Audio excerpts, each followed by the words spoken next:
बधाई हो। जिसके पद स्पर्श से तुम्हारा पुष्प खिला, उसके साथ जीवन भी सुगंधित बीतेगा।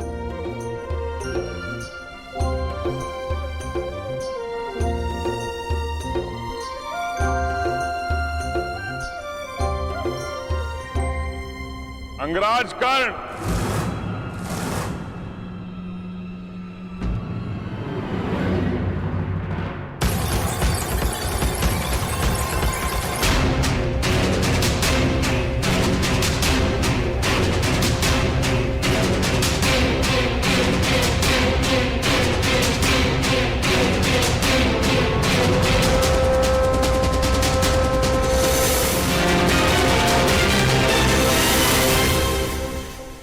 अंगराज कर्ण को विवाह की बधाई। जरासंध की शुभकामनाएं स्वीकार करो मित्र।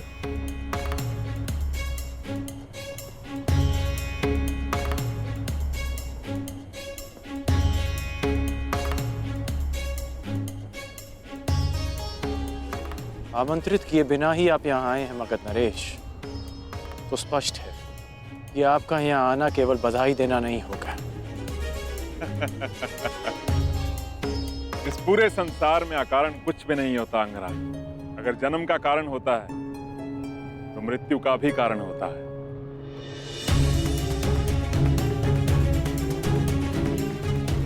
वर्षा आने का कारण धरा की प्यास को बुझाना होता है और अग्नि जलने का कारण घर्षण होता है। और दो लोग मित्रता भी इसी कारण से करते हैं, जो अपने शत्रुओं से अधिक बलशाली बन सके। मेरे यहां उपस्थित होने का भी एक कारण है, किंतु इतना समय है मेरे पास कि मैं तुम्हारे विवाह की औपचारिकताएं पूरी होने तक रुक सकूं। विवाह करो, कारण उसके पश्चात बताऊंगा।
मैं भगतग्राम जा रही हूँ।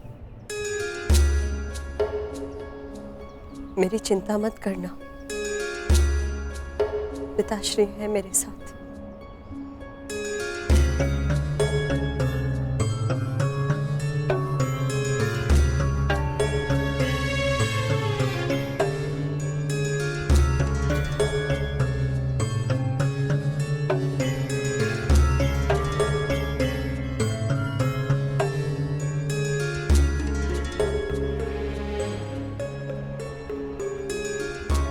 क्षमा करना कर्ण, सुप्रिया को माला देने से पूर्व मैंने उसमें से ये पुष्प निकाल लिया।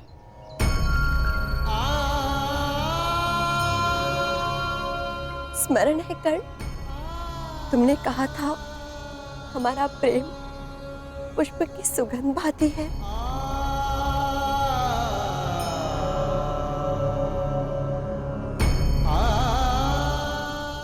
सुगंध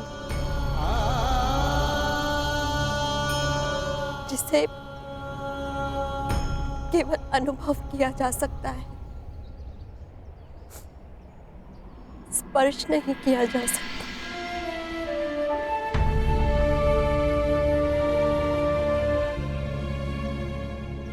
जाओ कर्ण, अपने प्रसन्न गृहस्थ जीवन का प्रारंभ करो।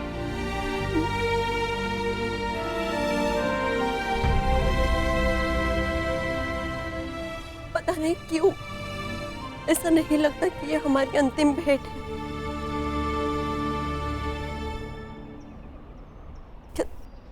क्या तुम्हें नहीं लगता?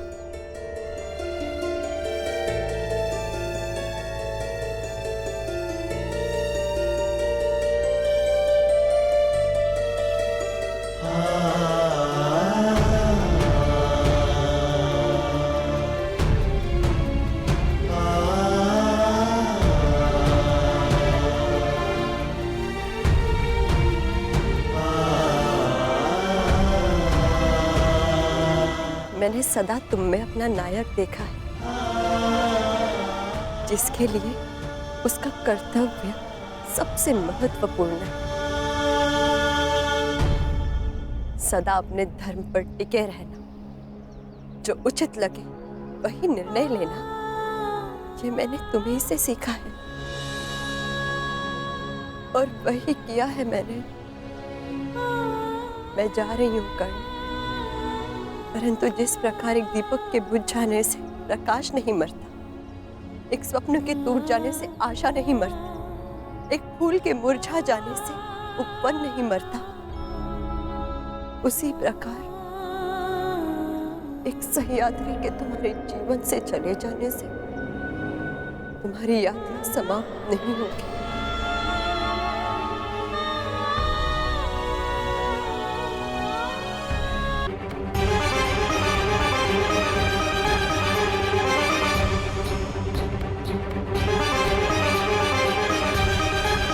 मुरझाए पुष्प की सुगंध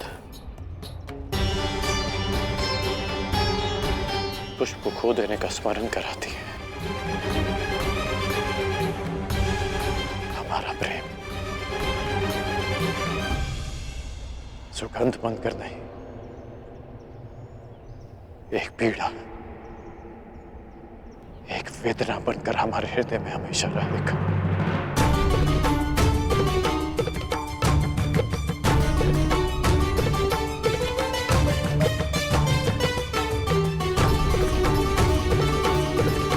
किसी भी रूप में सही करना,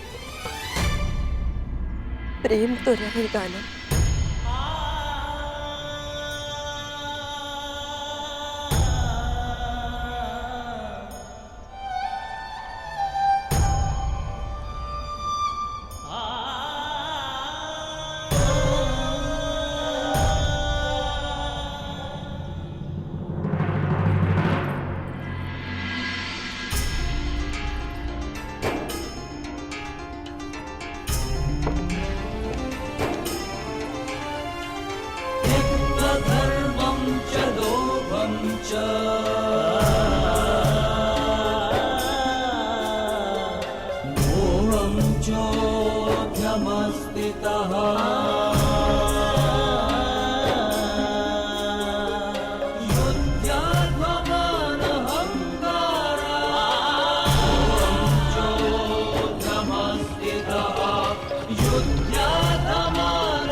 अब अपने आने का कारण बताइए मगध नरेश।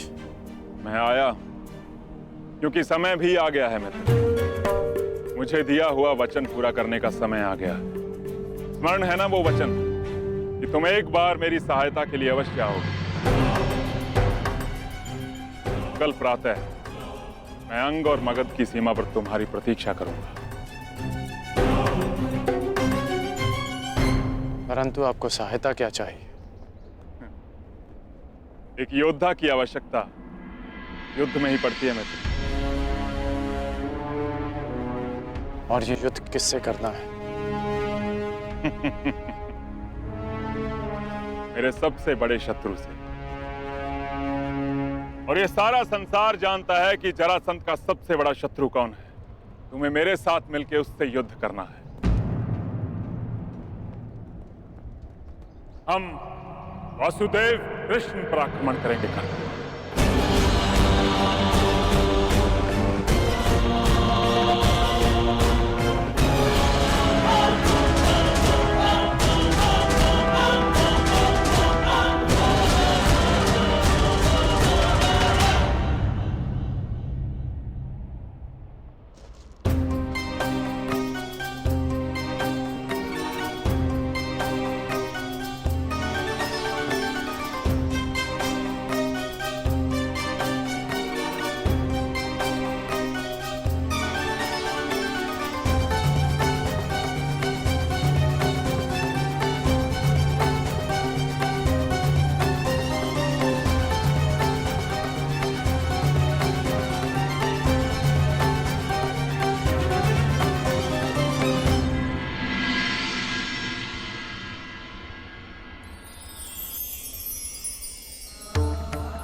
प्रार्थना करते हैं राधे।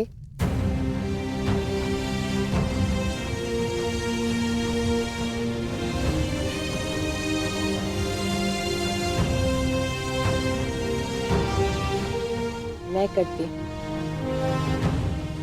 सदा नियम से, और एक कुंवारी कन्या की प्रार्थना सदा उसके पति के विषय में होती है।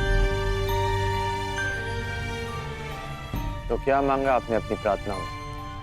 यही कि मेरा पति ऐसा हो जिसके सामने आते ही मेरा शीश आदर से झुक जाए, और जिसके विषय में सोचकर गर्व से उठ जाए। परंतु हर स्त्री की भांति मेरे मन में भी चिंता रहे कि मेरे आराध्य मेरी प्रार्थना सुनेंगे या नहीं। जो पूछना चाहती हैं स्पष्ट रूप से पूछिए।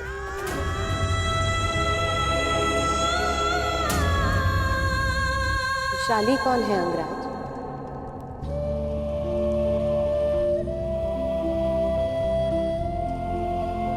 और उससे आपका क्या संबंध है? हम दोनों का विवाह नियति का एक ऐसा मोड़ है जिसकी मैंने कभी कल्पना नहीं की थी, क्योंकि जिस मंडप में हम दोनों का विवाह हुआ उसी मंडप में वैशाली और मेरा विवाह होना था। मैं तुमसे विवाह करना चाहता हूं। पहली बार वो मेरा घर नहीं, हमारा घर। सूर्य को साक्षी रखकर वचन दोकर कि तुम सुप्रिया से विवाह करोगे। ये सूत पुत्र राधेकरण वचन देता है कि मैं सुप्रिया से विवाह करूंगा। वैशाली का प्रेम मेरे हृदय में हमेशा रहेगा।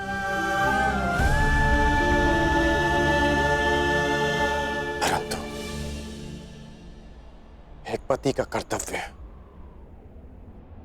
एक पति का धर्म निभाने में कर्ण कभी कोई त्रुटि नहीं करेगा।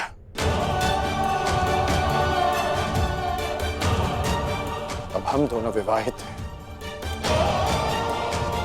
इसलिए बस अंगराज, एक पत्नी के लिए इससे बड़ा सौभाग्य और क्या होगा कि उसका पति उसे कभी असत्य ना कहे।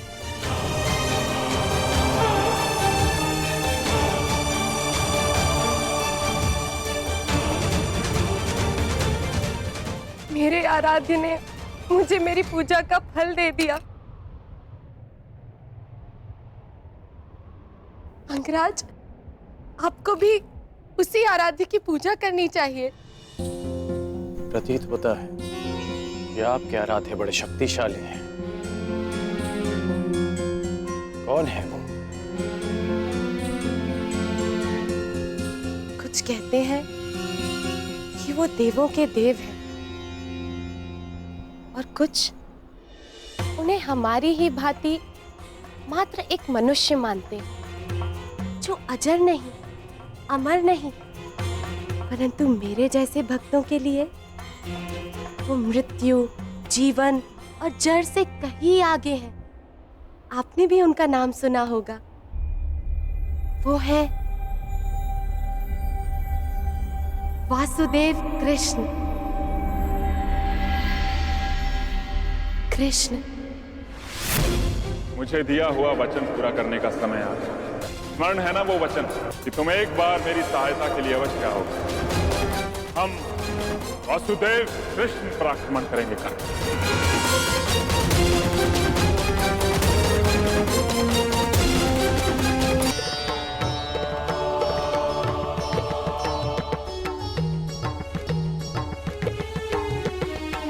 ठहरो दुर्योधन।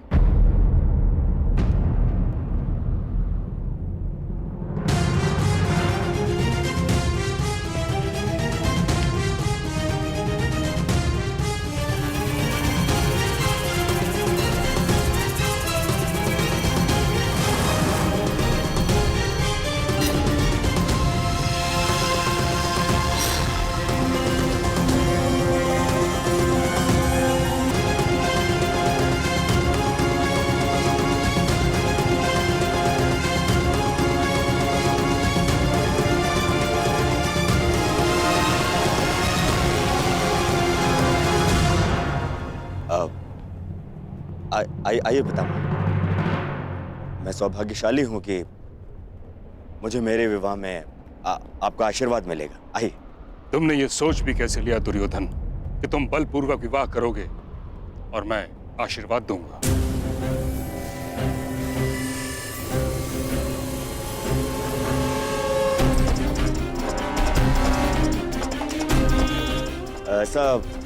ऐसा नहीं है पितामह।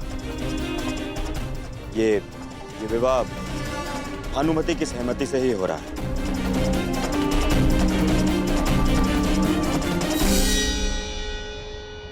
यदि ये विवाह भानुमति की सहमति से होता तो ये अंग में नहीं कलिंग में होता।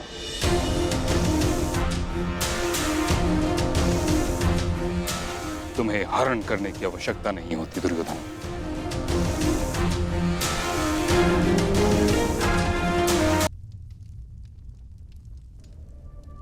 प्रतीत होता है कि आपके आराध्य बड़े शक्तिशाली हैं। कुछ कहते हैं कि वो देवों के देव हैं और कुछ उन्हें हमारी ही भांति मात्र एक मनुष्य मानते हैं। वो है कृष्ण, श्याम वर्ण के, जो जीवन के हर अंधकार को समाप्त करने में सक्षम है, जो अपने भक्तों की हर कठिन यात्रा में उनके सारथी है। लीला पुरुषोत्तम, मुरलीधर, कन्हैया।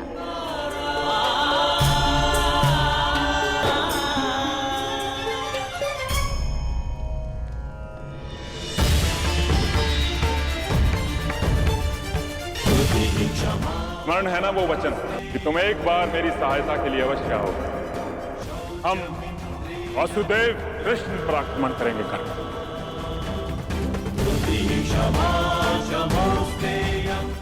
जिसे अपना आदर्श मानकर मैं समाज में परिवर्तन लाना चाहता हूं, उसी वासुदेव से युद्ध कैसे करूं? परंतु जरासंध को दिया वचन भी नहीं तोड़ सकता। मुझे वचन दो मित्र, तुम उस मायावी का मान मर्दन करोगे।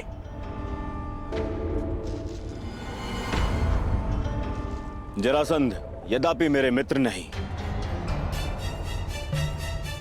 परंतु बहुत बड़ी भेंट दी है उन्होंने मुझे। कर्ण, वर्षों से कृष्ण जरासंध के साथ में खेल खेलते आ रहे हैं। इच्छा तो मेरी भी है कि मैं कृष्ण को पराजित होते हुए देखूं।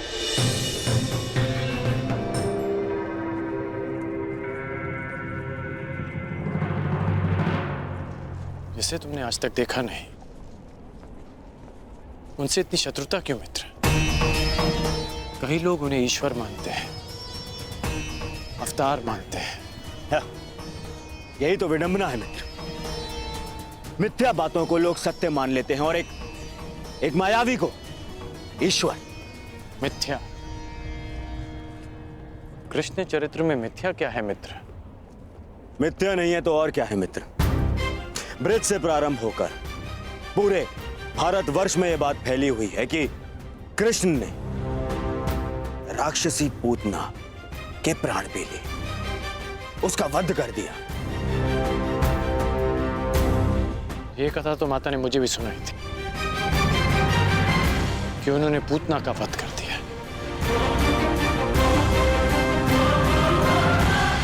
तुम ही बताओ मित्र, एक दूध मुहा बालक कैसे एक मायावनी राक्षसी का वध कर सकता है?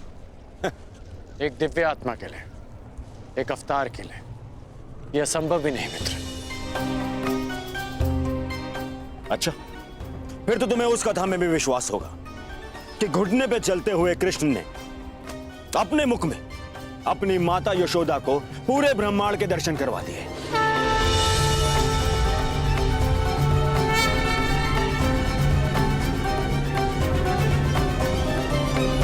ये सब कुचक्र है मित्र, षड्यंत्र है ये। जानबूझ के ऐसे कथाओं का प्रचार किया जा रहा है ताकि उन्हें अवतार समझ लिया जाए, भगवान समझ लिया जाए उन्हें। कर्ण, तुम मुस्कुरा रहे हो मित्र, तुम ही बताओ, क्या इन घटनाओं का कोई भी साक्ष्य है जो इन्हें सिद्ध कर सके? मित्र, क्या सत्य है और क्या असत्य है, इस विवाद में मैं नहीं पड़ना चाहता। हो सकता है कि कृष्ण पर विश्वास करने वालों के पास कोई साक्ष्य ना हो, परंतु उनके विरोधियों के पास भी कोई साक्ष्य नहीं। कर्ण, न जाने क्यों आज तुम्हारी बातों में मुझे उस युधिष्ठिर के स्वर सुनाई दे रहे हैं। ऐसा नहीं है मित्र। चलो मान लिया कि यशोदा मां को भ्रम हुआ। हर माता को अपने पुत्र में ईश्वर का रूप दिखाई देता है, परंतु जब मथुरावासी इंद्र के कोप से पीड़ित थे, तब कृष्ण ने अपनी कनिष्का उंगली पर पूरा गोवर्धन पर्वत उठा लिया था। सामान्य मनुष्य नहीं हो सकता मित्र।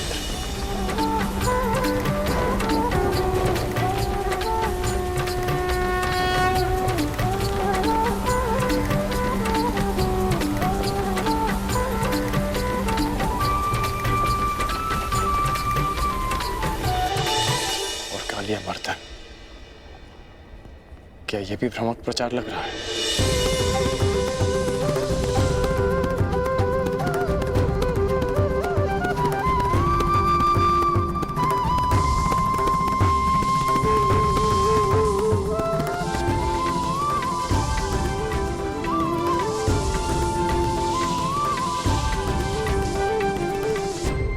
और कालिया मर्दन,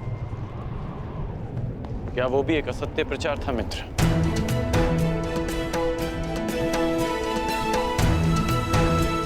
उस महाविषधारी महाशक्तिशाली सर्प का अंत करने वाला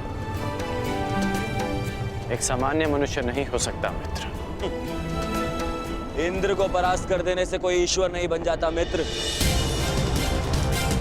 तुमने भी तो इंद्र को परास्त किया, परंतु तुम्हारा कोई भक्त नहीं, तुम्हें कोई ईश्वर नहीं मानता। उल्टा बचपन से लेकर रंगभूमि तक तुम्हें तो संघर्ष करना पड़ा है। और विष से बच पाना कोई चमत्कार नहीं है मित्र। मैं भी बचपन से धीमे विष पे पला, तो क्या मैं स्वयं को अवतार घोषित कर दूं? तो तुम्हें लगता है कि कृष्ण ने ऐसा कुछ नहीं किया जो उन्हें एक सामान्य मनुष्य से ऊपर कर देता है? क्या कंस का वध कर पाना एक सामान्य मनुष्य के लिए संभव? तुम ही बताओ मित्र। हाँ, ये मैं मानता हूं। एक ग्वाले के लिए कंस वध करना बड़ी उपलब्धि, परंतु इसे हम एक ग्वाले की शक्ति कह सकते हैं, कोई ईश्वरी चमत्कार नहीं। तुम तो कृष्ण की हर उपलब्धि पर प्रश्न उठा रहे हो मित्र। हाँ, क्योंकि वो एक छलिया है, छल करने वाला, माया करने वाला, और कुछ नहीं। छलिया कहो या माया भी, परंतु उन्होंने जो किया अपने लोगों के शुभ के लिए, अपने लोगों के उत्थान के लिए किया। मेरी तो बचपन की इच्छा थी कि मेरी उनसे भेंट हो।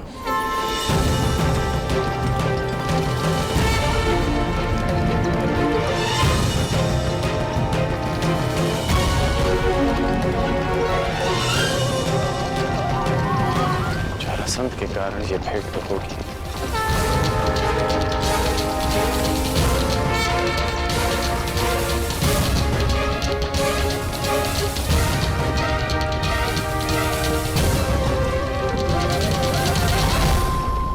परंतु युद्ध क्षेत्र में इसकी मैंने कभी कल्पना नहीं की थी। मित्र, मत भूलो कि तुम्हें अपने वचन के लिए उस कृष्ण से युद्ध करना है,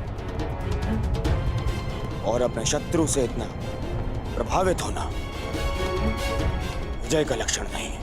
वो मायावी है, तुम्हारे भ्रम को तुम्हारे विरुद्ध अस्त्र बनाकर तुम्हें पराजित कर सकता है।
जहां अपने पांव रखे वहां सब कुछ परिवर्तित हो जाता है।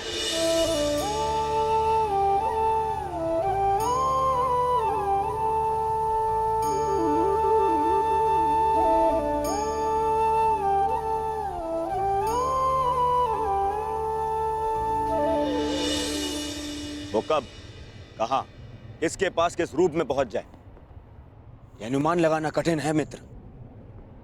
तुम्हें उसकी माया से सावधान रहना होगा।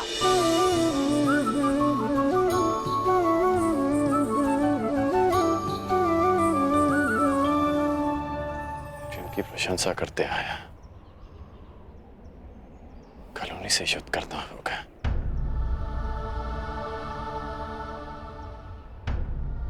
समझ नहीं आता कि क्या करूं।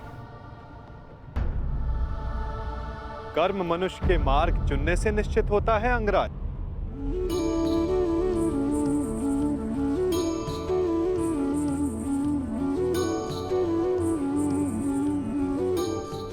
प्रश्न ये करना चाहिए कि मार्ग कौन सा चुना जाए।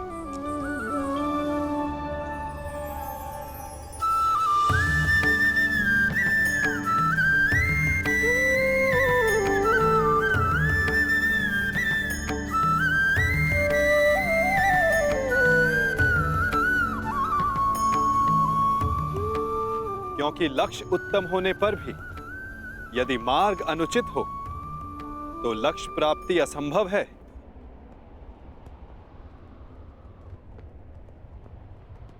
चुनने की कला धनुर्विद्या से अधिक कठिन है अंगराज।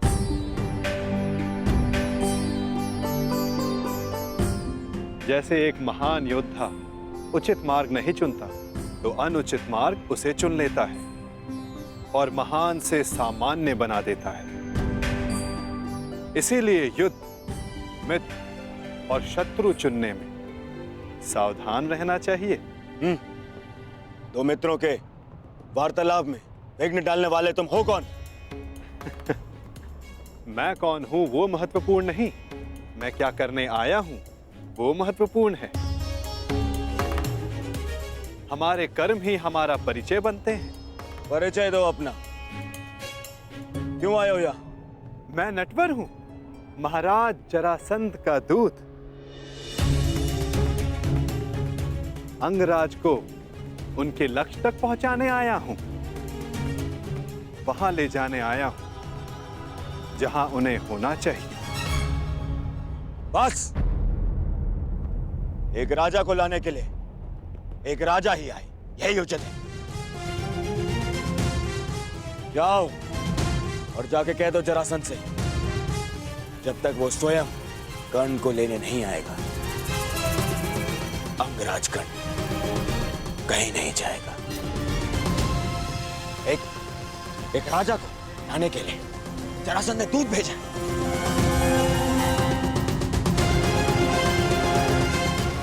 ये नियम के विरुद्ध है। नियमों के विषय में हस्तिनापुर के महान राजकुमार दुर्योधन ने एक बात कही है। क्या वो बात आपने नहीं सुनी? क्यों? क्या कहा है कुमार दुर्योधन? यही कि नियम वो बनाते हैं जो शासन करते हैं और उनको अपने बनाए हुए नियमों को पालन करने का बंधन नहीं होता। जिस तरह एक नदी अपना मार्ग चुनने से पूर्व किसी से पूछती नहीं, उसी तरह एक शासक अपने बनाए हुए नियमों को बदल सकता है। अब आप ही बताइए महोदय, क्या राजकुमार दुर्योधन ने कुछ अनुचित कहा?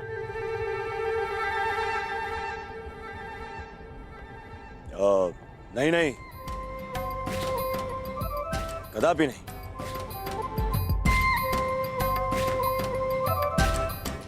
दूत का कार्य है संदेश देना अंगराज, परंतु फिर से कहूंगा, चयन करने का उत्तरदायित्व तो आपका है। आप मेरे साथ आना चुनते हैं या नहीं, ये तो आप पर निर्भर करता है। कर्ण ने यदि कुछ चुना है तो केवल अपने वचन का पालन करना है। मैं तुम्हारे साथ आऊंगा दूत। अहो भाग्य, मैं भी यही चाहता था कि आप मेरे साथ आएं।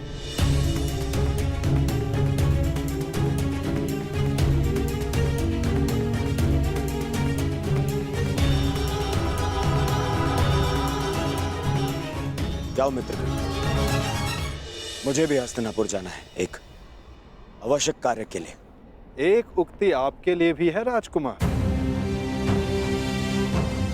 ईर्ष्या की अग्नि सबसे पहले ईर्ष्यालु को जलाती है।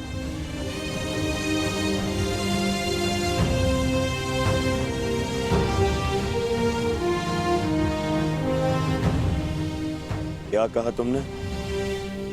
बस एक महान पुरुष की उक्ति स्मरण हो आई, सो कह दी। वैसे ये उक्ति राजकुमार दुर्योधन की नहीं है, पर हां, है उन्हीं के लिए।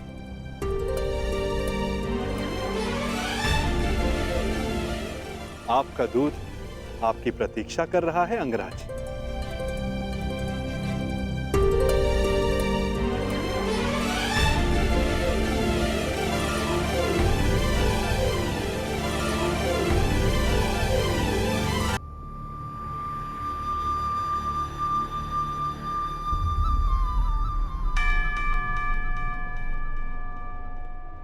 आपको लक्ष्य तक ले जाने का कर्तव्य मेरा है अंगराज, इसलिए रथ के अश्वों को किस दिशा में लेकर जाना है वो मेरे हाथों में। मैं अपना रथ स्वयं चलाना जानता हूं। जानता हूं, परंतु आज आपका सारथी बनने का अधिकार मेरा है। हां, अगली बार मैं ऐसा कर पाऊंगा या नहीं, ये निर्णय तो आपका कर्म और आपका चुनाव करेगा अंगराज।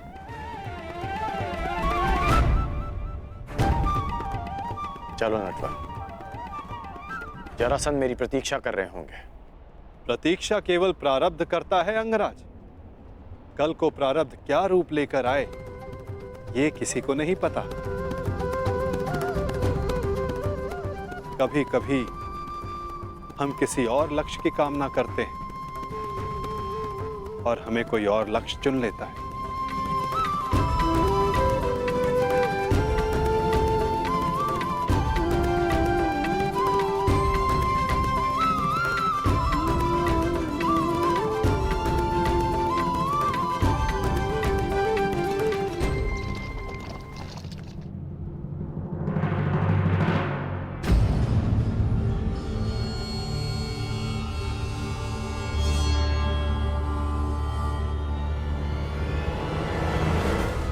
मुझे देख के यूं आश्चर्यचकित ना हो कुमार दुर्योधन।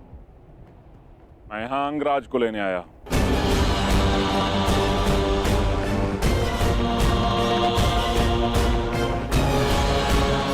परंतु अभी अभी आपका दूत कर्ण को अपने साथ में लेकर गया। दूत? परंतु मैंने तो कोई दूत नहीं भेजा। एक राजा को स्वयं राजा लेने आएगा, यही नियम है। नहीं भेजा? फिर वो कौन था जो कर्ण को ले गया?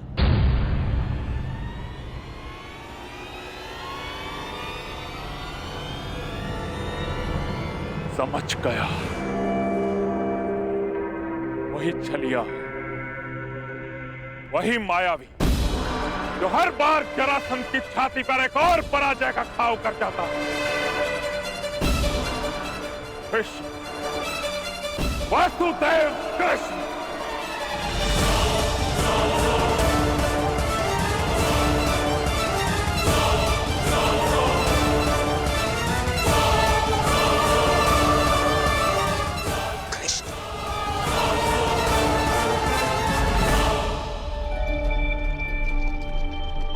बहुत अच्छी बात कही तुमने कि यदि उचित मार्ग ना चुनो तो अनुचित मार्ग हमें चुन लेता है। किसने कही हैं ये पंक्तियां? अंगराज प्यासा नदी का मीठा पानी पीता है, उसके उद्गम की खोज नहीं करता। भूखा मीठा फल खाता है, वो फल किस पेड़ पर था उस पर शोध नहीं करता। ठीक उसी प्रकार किसने क्या कहा है वो महत्वपूर्ण नहीं। महत्वपूर्ण कुछ है तो ये कि कही गई बात समझ में आई या नहीं। किसने कहा है उसे ढूंढने निकलोगे तो समझ नहीं आएगा कि क्या करना है। समझ गए ना?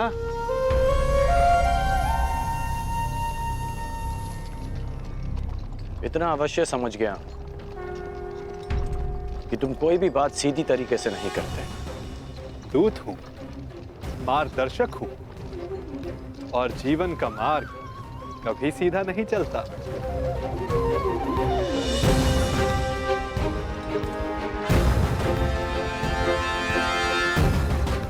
पहले भी मैं मगध सीमा आ चुका हूं, परंतु ये मार्ग भिन्न क्यों लग रहा है? निसंदेह आपकी यात्रा इस युग की सबसे रोचक यात्रा होगी अंगराज। इसीलिए इस यात्रा में आपका सहयात्री बनना चुना है मैंने।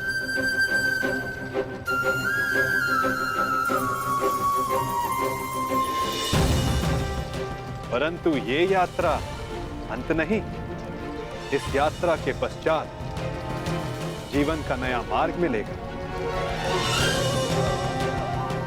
अब देखना यह है अंगराज कि आप कौन सा मार्ग चुनते हो।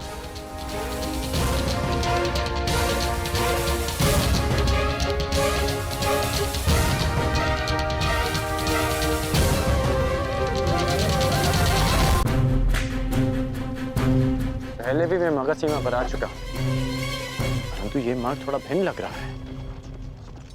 सीमांत का मार्ग निश्चित नहीं होता अंगराज। निश्चित तो उचित अनुचित होता है, अर्थात उचित दिशा निश्चित करना ही सत्य है।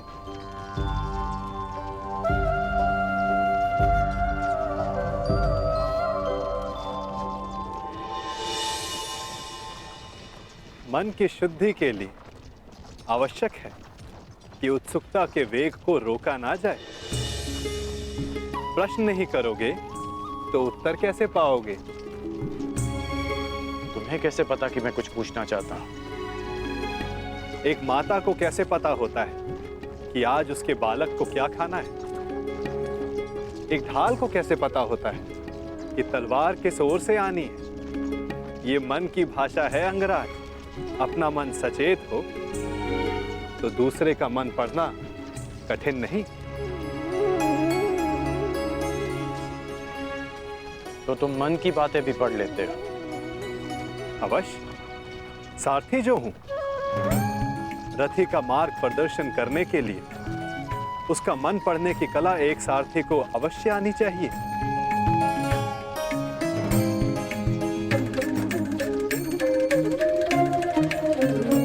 वैसे युद्ध करने में बहुत कुशल होना अंगराज। ये क्यों पूछा तुमने? ऐसे ही जो वासुदेव से युद्ध करने को उपस्थित हो उसका युद्ध कौशल तो विलक्षण होना चाहिए।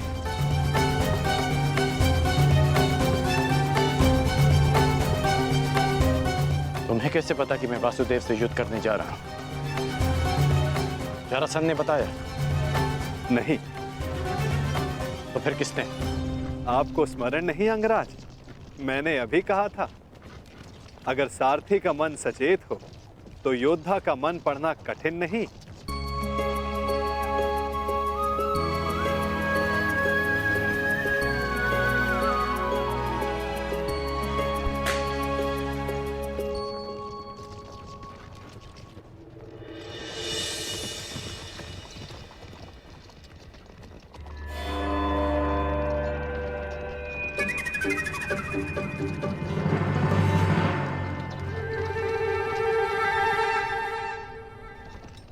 सारथी, और तीव्र और तेज चलाओ।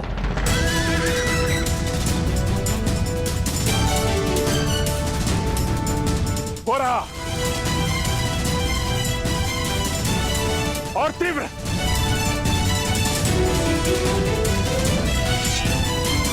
जरासंध को एक बार और मूर्ख नहीं बना सकता ये वासुदेव। और तीव्र।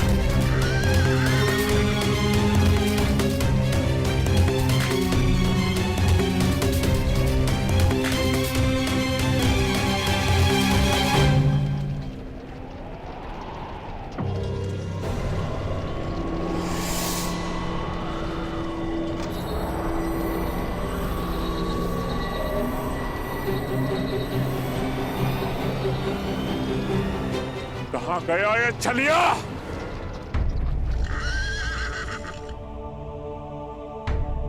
अब ये रथ क्यों रोक दिया? मेरा मन पढ़ने के लिए? मन पढ़ने के लिए नहीं, मार्ग पढ़ने के लिए। यदि लक्ष्य तक की यात्रा लंबी हो तो बीच बीच में रुककर मार्ग जांच लेना चाहिए। भाप लेना चाहिए कि कहां के लिए निकले थे, कहां तक पहुंचे हैं और कहां जा रहे हैं, और ये यात्रा आवश्यक है या नहीं।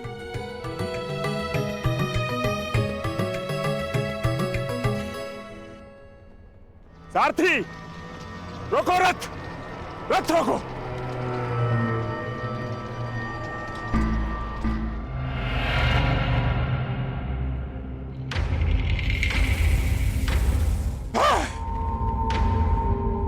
फिर से जरासंध की आंखों में धूल झोंक है ये कृष्ण, परंतु ये जरासंध भी हार नहीं मानेगा। चलो सारथी।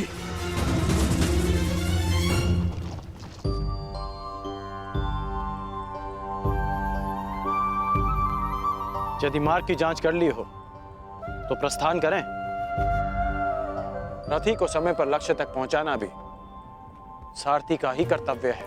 सत्य कहा आपने, परंतु एक बार पुनः विचार कर लीजिए अंगराज। अर्थात मैं इंद्र का सारथी नहीं कि मैं जल और वायु पर भी रथ चला सकूं। सामने देखिए अंगराज।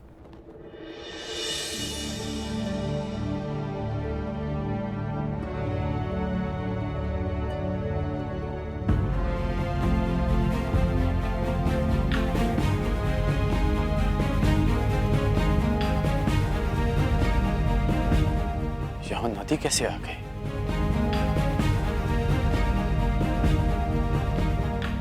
और मैंने इसे पहले क्यों नहीं देखा? नदी हमारे मार्ग में नहीं आई है अंगराज, हम नदी के मार्ग में आए हैं। अब सोचना यह है कि इस बाधा को कैसे पार करेंगे आप।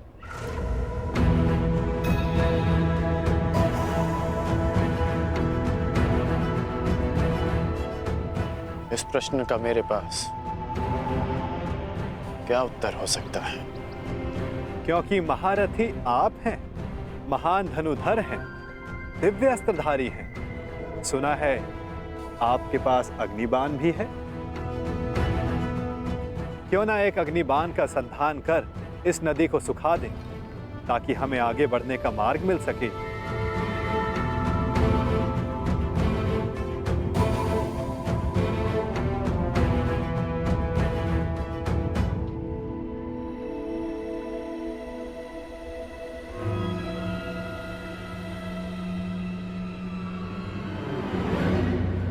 आपके लिए समय से ज्यादा महत्वपूर्ण और कुछ है?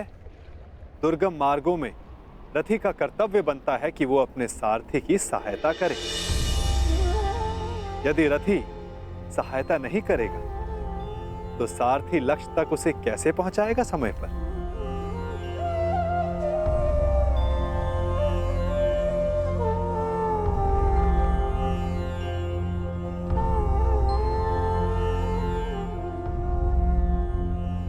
यदि लक्ष्य तक की यात्रा लंबी हो तो बीच बीच में रुककर मार्ग जांच लेना चाहिए।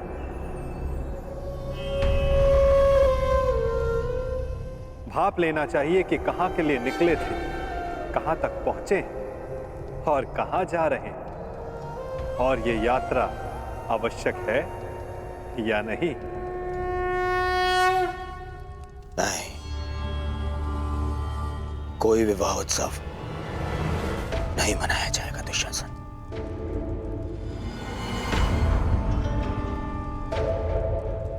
दुर्योधन तब उत्सव मनाएगा जब उन पांडवों का अंत हो जाएगा। उत्तम दुर्योधन, उत्तम।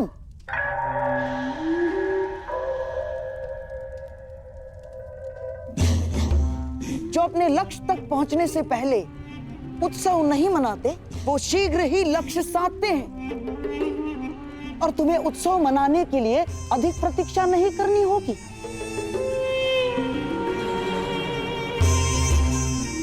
पुरोचन अधिकतम अगली पूर्णिमा तक लाक्षागृह का निर्माण कर ही देगा।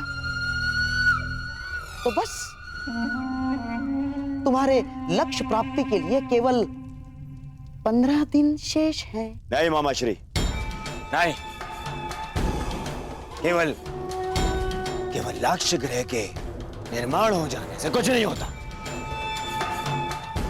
प्रश्न तो ये है कि क्या हमारे कहने पर ही वो पांडव वहां जाने के लिए प्रस्तुत होंगे?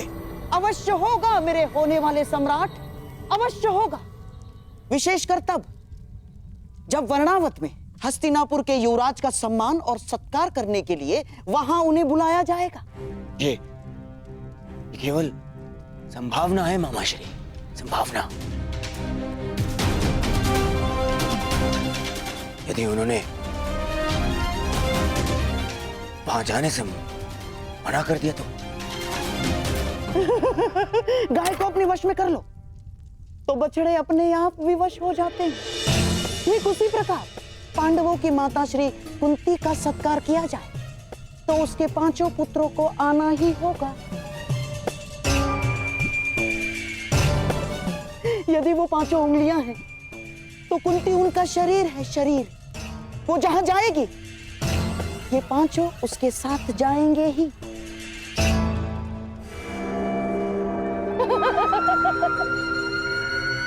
परंतु मामाश्री, वो लाक्षागृह है, तो क्या इसका अर्थ पांडवों के साथ साथ माता कुंती को भी? अति उत्तम दुशासन, अति उत्तम।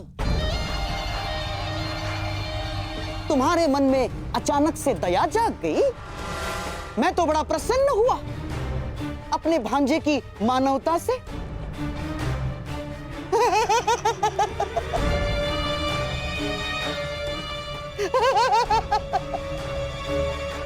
राजनीति में चने के साथ साथ घुन को भी पिसना होता है दुशासन। और हाँ, कुंती तो तुम्हारी माता समान है, तो उसे अपने पुत्रों के वियोग में व्यथित होने दोगे? क्यों ना उसके पुत्रों के साथ ही उसके आने वाले कष्टों का भी समापन कर दिया जाए।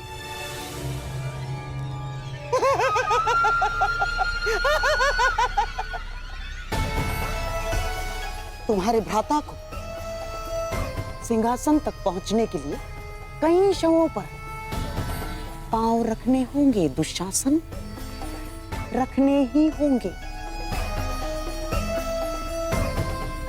तो यदि 5 के स्थान पर 6 हो जाए तो उसमें अंतर क्या होगा दुशासन?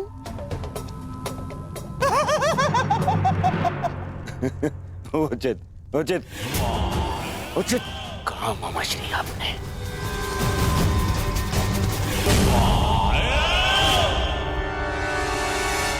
उचित कहा। ये उचित नहीं है। क्या उचित नहीं है अंगराज? अस्त्रों का प्रयोग। मैं योद्धा हूं, हत्यारा नहीं। यदि इस धारा को सुखा डाला तो इस जल के जीव जंतु मारे जाएंगे और निर्दोषों का वध मुझे स्वीकार नहीं। और अभी तुमने कहा कि ये नदी हमारे मार्ग में नहीं, हम नदी के मार्ग में आए हैं, तो नदी को सुखा देना उचित नहीं होगा। अति उत्तम। आशा है भविष्य में भी आपको ये बात स्मरण रहेगी अंगराज। मेरा तात्पर्य ये है कि अब हम रास्ता बनाएंगे कैसे? इस नदी को पार करना ही पड़ेगा अगर हमें समय पर पहुंचना है। आगे चलकर देखते हैं, कहीं तो जल स्तर कम होगा जहां से हमारे अश्व और रथ निकल सके। प्रस्थान करो। ठीक है, चलते हैं।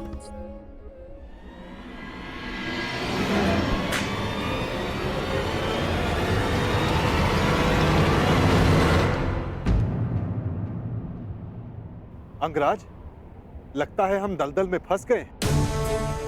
हमारा रथ फंस गया है अंगराज। अंगराज, लगता है हम दलदल में फंस गए।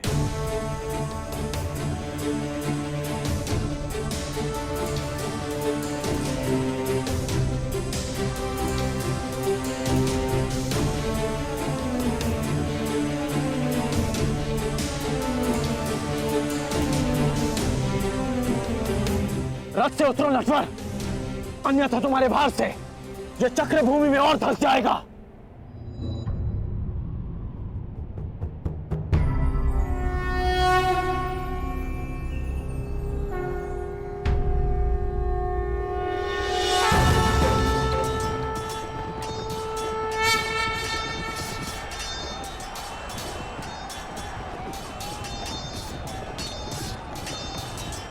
धनुष उठाओ पार्थ, संधान करो।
अब हमें शीघ्रता करनी चाहिए। वर्तमान के कर्म भविष्य में फलदायी होते हैं अंगराज। कोई ऐसा कार्य मत करना कि भविष्य पीड़ादायी हो। तुम कभी कोई सीधी बात क्यों नहीं करते? सीधा ही कह रहा हूं अंगराज। आपका भविष्य युद्ध है और युद्ध पर समय पर पहुंचने के लिए नदी सुखाने के अतिरिक्त आपके पास कोई और मार्ग है?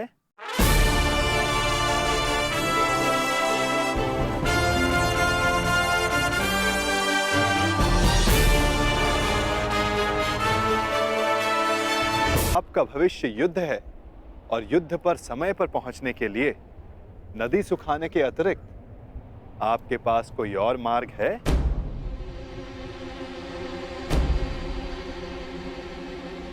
मार्ग है। तुमने उचित कहा कि मैं धनुर्धारी हूं।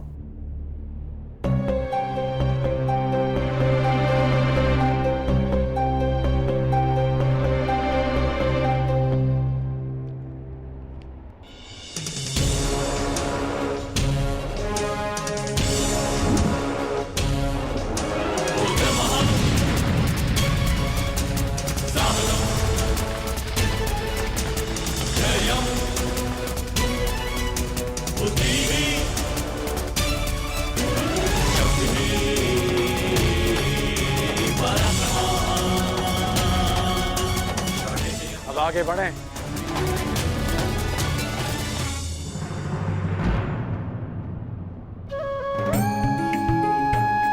निर्दोषों की प्राणों की रक्षा के लिए अपना लाभ छोड़ देना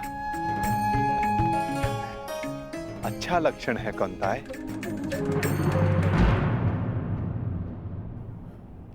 कोई सूचना?